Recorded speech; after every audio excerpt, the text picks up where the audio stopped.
ସିଦ୍ଧ ରାମଚଣ୍ଡୀ ନାଧେରା ମକର ମେଳା। ଢେଙ୍କାନାଳରୁ ଅନୁଗୁଳ ଯିବା ରାସ୍ତାରେ ହିନ୍ଦଳ ରୋଡ ଷ୍ଟେସନ ପରେ ପରେ ପଡ଼େ ନାଧେରା ରାମଚଣ୍ଡୀଙ୍କ ମନ୍ଦିର। ଗ୍ରାମ ନାମ ନାଧେରା, ଅଧିଷ୍ଠାତ୍ରୀ ଦେବୀ ରାମଚଣ୍ଡୀ। ସଭିଏ କୁହନ୍ତି ନାଧେରା ରାମଚଣ୍ଡୀ, ହେଲେ ମା ହେଉଛନ୍ତି ସିଦ୍ଧ ରାମଚଣ୍ଡୀ।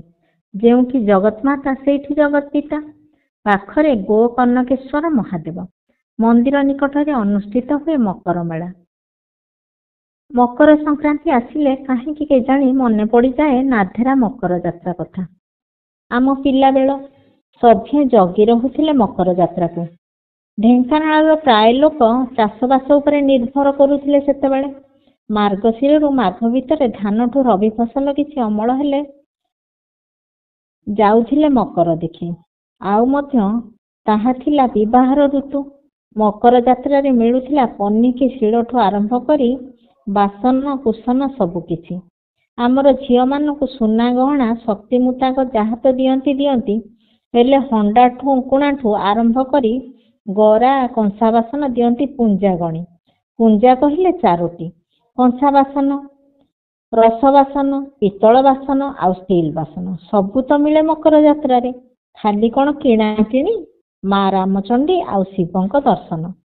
ସକାଳୁ ସକାଳୁ ଘରେ ଘରେ ରାଶି ହଳଦୀ ବାଟି ମେଞ୍ଚେ ନଗେଇ ଗାଧେଇ ପଡ଼ିବେ ବନ୍ଧରେ।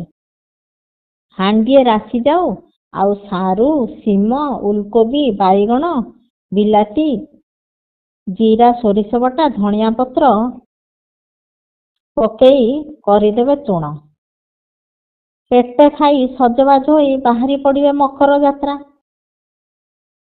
ଉପାସରେ କେହି ଯାଆନ୍ତିନି ଠାକୁରଙ୍କ ଦର୍ଶନ ପାଇଁ।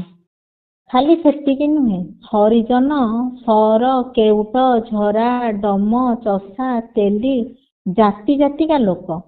କମଳା, ଗୋଲାପୀ, ନାଲି, ହଳଦିଆ ରଙ୍ଗର ଢାଉ ଢାଉକା ସିଲିକି ଶାଢ଼ୀ, ସିଫନ ଶାଢ଼ୀ, ପଟେ ଅଳତା ମାରି ମେଞ୍ଚେ କ୍ଲିପ ସାଙ୍ଗକୁ ମୁଣ୍ଡରେ ରିବନ ଫିତା। କି ସଜବାଜ! ବ୍ରାହ୍ମଣୀ ବାଲିରେ କିଛି ବାଟ ଚାଲି ନୌକା ବିହାର ସାଙ୍ଗକୁ ଆରକୂଳ ଉଠାଣି ଉଠିଲା ପରେ ମକର ଯାତ୍ରା ପଡ଼ିଆ। ମେଞ୍ଚେ ପଇସାରେ କିଣାକିଣି, ଠାକୁର ଦର୍ଶନ, ଉଠା ଦୋକାନୀଙ୍କ ପାଖରୁ ଖାଇ ପିଇ ସଞ୍ଜ ଆଗରୁ ଘରକୁ ପ୍ରତ୍ୟାବର୍ତ୍ତନ। ସତରେ ସେ ସମୟ ଥିଲା କି ଆନନ୍ଦ! ଏବେ ସବୁର ପରିବର୍ତ୍ତନ। ହେଲେ ସେଠି ଦୋକାନ ବଜାର, ମନ୍ଦିରର ସୁନ୍ଦର ମୁଖଶାଳା ଆଉ ଫାଟକ। ମନ୍ଦିରର କଳେବର ବୃଦ୍ଧି, ପରିଷ୍କାର ପରିଚ୍ଛନ୍ନତା ପ୍ରତି ଧ୍ୟାନ, ପାଖରେ ଶିଶୁ ଉଦ୍ୟାନ, ସବୁ ଭିତରେ ସତେ ଯେମିତି ଆକାଶ ପାତାଳ ଫରକ।